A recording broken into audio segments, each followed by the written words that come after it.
Hello guys, good morning. Katapos ko lang maligo. Nandito ako sa kwarto. Kasi naglaba ako ng bedsheet ngayon. Kahapon kasi magdamag na nag-ulan. Ay, maghapon. Maghapon umuulan kaya hindi ako nakapaglaba.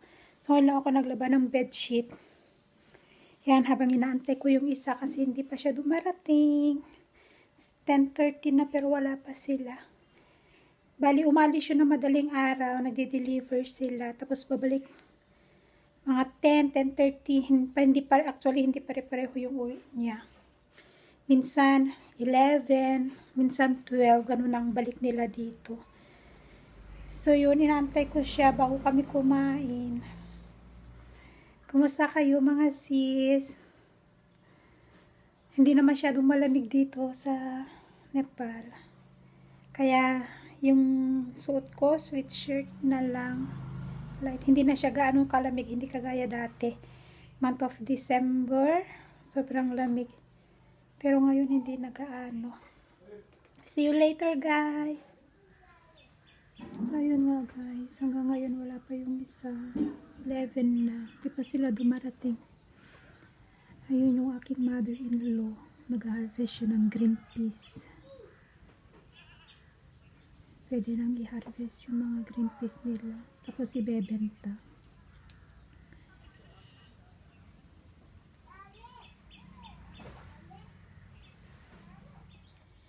Ayan guys, may isang planggana pa akong radish na kailangan ikat para gawing pikaw.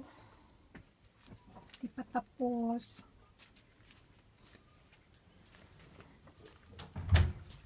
Yung mga iba, ibinilad na. Pakita ko sa inyo.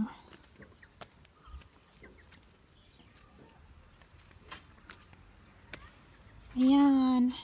Ito yung mga pinagkakat ko nung isang araw. Hindi namin naibilad kahapon kasi maghapon ngang umulan. Kaya ngayon lang. Ayan. Ito yung kinat ko nung isang araw. Yung mga iba ibinilad sa harap ng bahay kasi nga mas ano doon. Yung isa. Ayan. So, dumating ng aking master. Ayan yung truck nila guys, pang deliver nila. Yan, dumating na yung isa. Ito na siya. Mukhang inaantok. Why, what happened? Say hi. Say hi. Let's sit. Oo. Mahangri. Okay guys, kain lang kami. So yun guys, dumating na yung isa. Naantok na. Malis kasi sila kanina 2:30. So kakain na kami. Paghahanda ko lang siya ng pagkain. See you later. Hello guys. Dito ako nangingialam. Nag-harvest kami ng green peas. Yan. Yan yung i-harvest namin. Tumutulong ako mag-harvest ng kasama ko yung mother-in-law ko.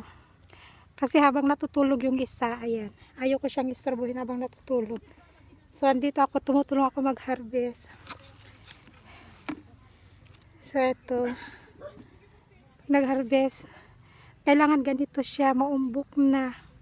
Pero kapag manipis pa, katulad nito, hindi ba siya pwedeng i-harvest? So, kailangan ganito ang i-harvest namin. Yan. May gamit akong scissors kasi mahirap. Sige guys. Balikan ko kayo mamaya. Tutulong muna ako mag-harvest. Okay? Actually guys.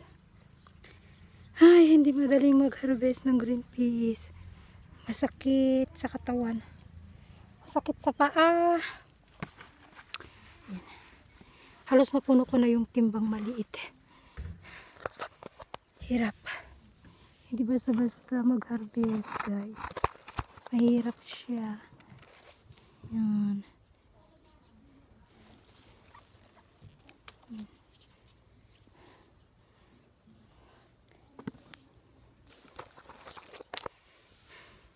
Pahinga-pahinga ng konti. sakit sa paa. Asin, hindi madaling mag-harvest ng ganito. Balot na balot ako kasi napakainit. Ayan guys, puno na. Tingnan nyo kung gaano kadami yung i-harvest namin. Hanggang doon sa dulo. So ito, dadalhin ko siya doon. Ayun yung mother-in-law ko, nag-harvest din. Tinutulungan ko siya kasi mag-isa, kawawa naman. Ayan.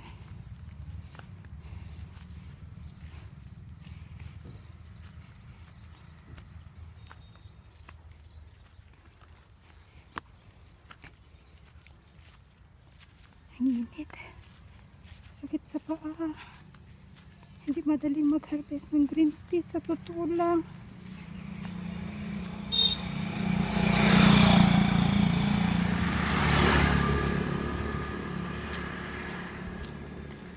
Guys, tignan nyo naman. Ito palang nakaka-harvest namin. Kakapiranggot pa. Ang dami pa. Ayan, tatambak lang dito. Tapos, isasako mamaya. Yan. Babalik na naman ako doon. Mag-harvest ulit. Nakakapagod. Mainit. Masakit sa paa. Masakit sa katawan. Tignan nyo naman. Hindi pa kami nangangalahati. Hindi pa kami nangangalahati pag-harvest. Alas 2 na. Sakit na sa likod. Yan guys. First time ko ma-experience kung paano mag-harvest ng green peas. Never ko talagang ginawa to kahit nung nasa Pilipinas pa ako. Hindi ko talaga naranasan mag-harvest ng ganito. Dito lang. Pero wala. Kailangan kong tumulong. Wala naman akong ginagawa. So, tutulong ako para wala silang masabi sa akin, di ba? Sige guys, see you later. Yan. Ganito oh, i-harvest oh. Yan. Pwede. Kukupitin na. So yun guys, coffee break muna. 3:30. At kailangan mo magpahinga. Sakit sa likod. Ayan, papakulo ako ng tea. Magtitidaw muna sila.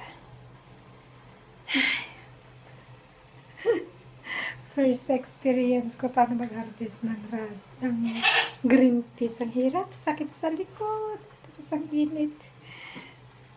See you guys later. Paghahanda ko muna sila ng tea nila. So ito na guys, inilagay na nila sa sako. Yan. Ganyan kalaki yung sako. Tapos ikikilo. Itong natira, 1 kilo pa lang yung harvest namin. At yung in-laws ko nandun sila. Hindi na ako bumalik. Kasi napapagod na ako.